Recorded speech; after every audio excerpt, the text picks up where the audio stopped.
नाम है उनका, और जुलाहे की कॉलोनी में रहते हैं। कहने लगे वो अच्छा, फिर अकमाता आपने बड़ा विद्वान खोजा, उसको संस्कृत भी ना आती, वो क्या जाने सदग्रंथों के बारे में। और उसकी माँ बोली बेटा देख ले, यदि मेरे से इतना नाम बदलवाना है तो उस विद्वान को इतना पराजित करना पड़ेगा। ऐसे नहीं मानूंगी। उससे लिखवा के लाना और उनका अंगूठा लुआ के लाना, एक दो गवाह भी हों साथ में। अब सर्वानंद तो चल पड़ा, माँ का आदेश पाते ही चलता हूँ। अब जून का महीना, उत्तर प्रदेश, खड़ी धूप पड़े। उधर से परमात्मा कबीर जी की एक मुंह बोली बेटी थी कमाली, वो एक मृतक जीवित की थी किसी शर्त पे, किसी कारण से, किसी सर्कमस्टांस के से। और वो लड़की फिर अपने पिता को छोड़कर परमेश्वर के साथ, अपने वास्तविक पिता के साथ रहा करती थी, युवा हो गई थी। तो वो लड़की दोपहर के समय कुएं पर जल लेने गई हुई थी मटका भरण खातिर। उधर से सर्वानंद जी आ गया, एक बैल के ऊपर सारे सदग्रंथ रखा करता, गीता, 18 पुराण, 4 वेद, श्रीमद् भगवद गीता और 6 शास्त्र। बैल के ऊपर जैसे गधे पर बोरा डाल लिया करें, ऐसे बोरा डाल के उनमें रखा करता था, सुंदर कपड़े लपेट के। उस बैल को लिए हुए आ रहा था। अब जुलाहों की कॉलोनी में, और उस समय पंडित जी आचार्य, वो भी सा विद्वान सुप्रसिद्ध, तो सभी ऐसे देख रहे थे जैसे पहले गांव में हाथी आ जाता, सारे गांव निकल कर आ जाया करता, हाथी देखेंगे, ऊपर चढ़ चढ़ कर मकानों पर देखा करते थे। तो सभी देख रहे हैं कि ब्राह्मण कैसे आ गया हमारी कॉलोनी में। अब देखो लीला दाता की, उसको इतनी भयंकर प्यास लगा दी, उसकी आंखों में प्राण आ गए सर्वानंद के। और सामने वाली लड़की पानी पर लग रही, उसके पास आकर कहा कि ये लड़की जल्दी पानी पिला बेटी, मेरे प्राण निकलने जा रहे हैं। तो लड़की ने बाल्टी उसके कर दी, ले पी लो। उन्हें अपना करमंडल ले रहा था, उसमें डालकर गट गट पी लिया। अब उसने देखा कोई देख तो नहीं रहा तुझे,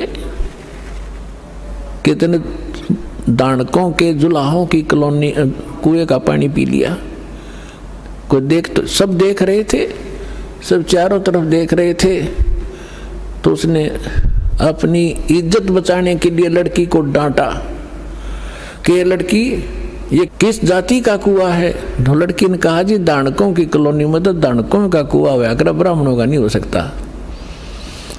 ये तूने पहले क्यों नहीं बताया मुझे? पंडित जी पानी पी कर जात नहीं पूछा करते, तू पहले पूछता। जब तक तेरा पसीने आ रहे थे तेरी जान जाने वाली थी, अब तुझे जाति दिखाई देती है।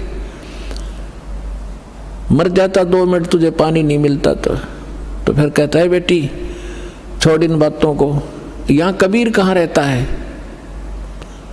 तो लड़की ने कहा कि कबीर का घर शिखर में सतलोक में रहता हो, जहां से ले ली गैल और पाँव न टेके पपील के, तू पंडित ला दिया बैल। लड़की ने कहा कि तुझे कबीर चाहिए, वो कबीर सतलोक में रहता है, गगन में, और जहां तक चिट्टी का पैर नहीं टेक सकता, तू इन पोथियों से जाएगा वहां कबीर से मिलने। तो कहने लगा ए लड़की गणी ना बोला है, यूँ बता यहाँ कहाँ रहता है इस कॉलोनी में वो। लड़की बोली आ जाओ मेरे पीछे पीछे, मैं उन्हीं की बेटी हूँ। अब लड़की मटका उठा के चल पड़ी, सर्वानंद बैल आके पीछे पीछे। लड़की थोड़ी आगे चली गई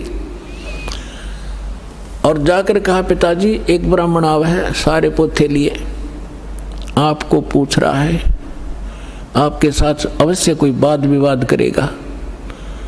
परमात्मा ने कहा बेटा कोई बात नहीं, ज्ञान की चर्चा तो होनी चाहिए, अच्छी बात है, उसको बुला लो अंदर। वह लड़की बाहर आई और कहा सर्व आओ जी, आ जाओ पिताजी अंदर हैं, आ जाओ। तो सर्वानंद बाहर खड़ा हो गया और कहा ले लड़की पानी का मेरा लोटा भर दे। बाहर खड़ा खड़ा लड़की ने पानी का लोटा भर दिया और कहा इस लोटे को जाके कबीर को दे दे। और इसका क्या उत्तर दे फिर मुझे बताना बाहर आकर के।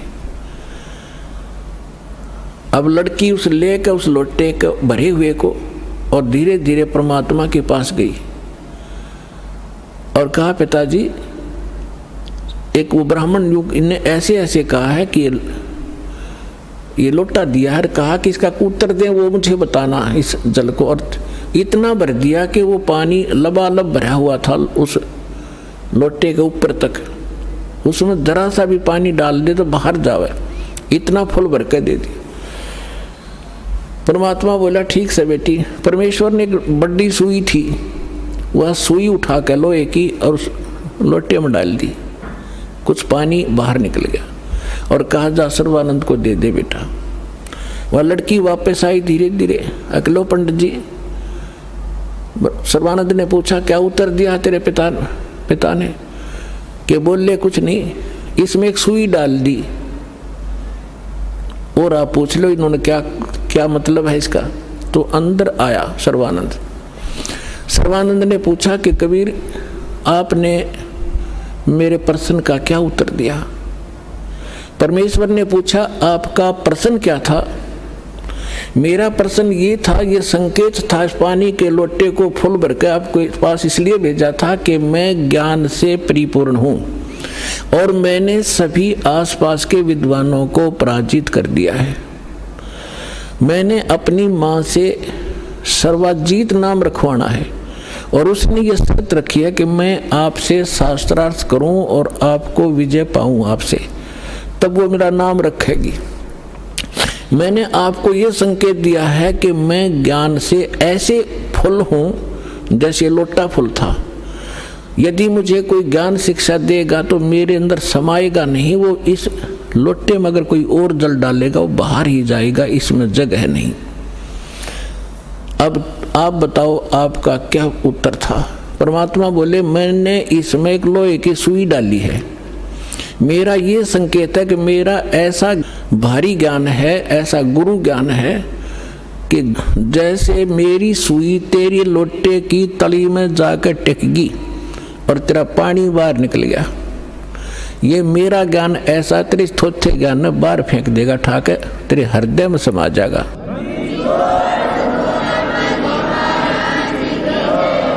और ज्ञान सब ज्ञानड़ी, कबीर ज्ञान सो ज्ञान, जैसे गोला तोब का वही करता चले मैदान।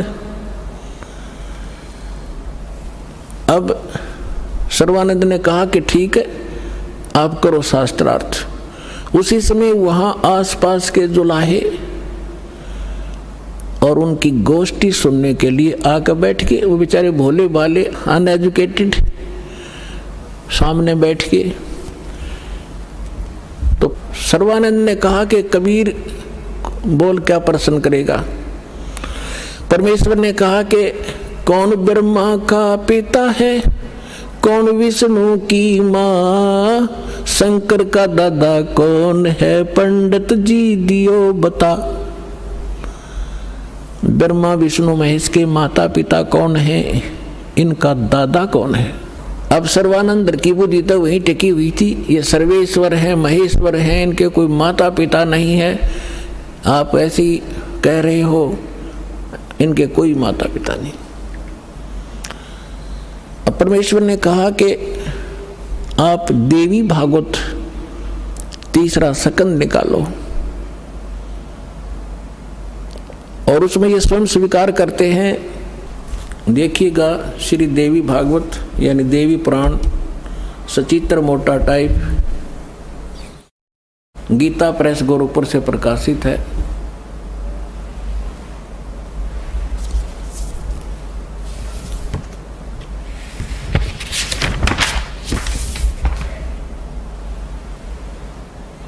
संपादक है हनुमान प्रसाद पोदार, चिमनलाल गोस्वामी।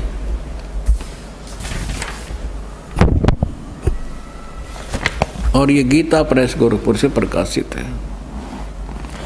इसके 123 पृष्ठ पर देखिएगा।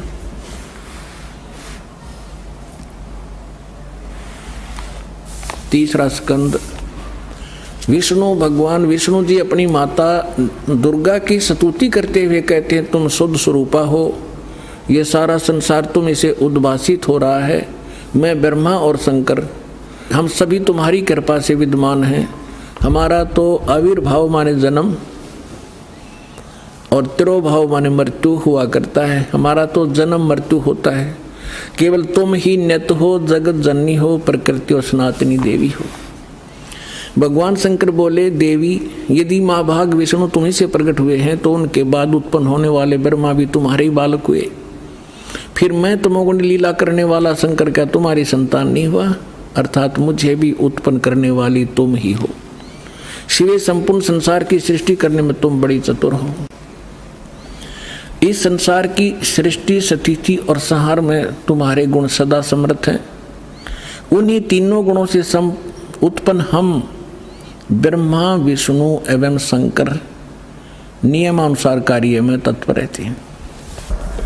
अब पंडित जी तो साथ ले रहा था, सारे पोथे निकाल कर देख लिया, पढ़ भी लिया। उसको मालूम